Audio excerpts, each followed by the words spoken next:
ফিঙ্গারে হচ্ছে আলু সিদ্ধ মাখা, কাঁচা লঙ্কা, নুন আর কাঁচা পেঁয়াজ, আর সাথে দেব একটু তেল। এটা দিয়ে আজকে মাখবো ঝাল ঝাল করে।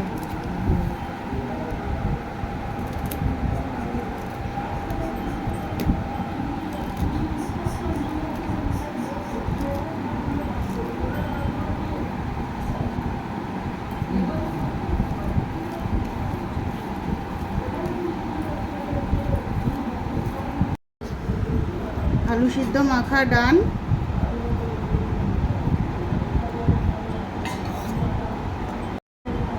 সাথে গরম গরম ভাত, ভেতরে ভাতে ডাল আছে। গরম ভাতে একটু ঘি আর একটু আলু সিদ্ধ এইভাবে মেখে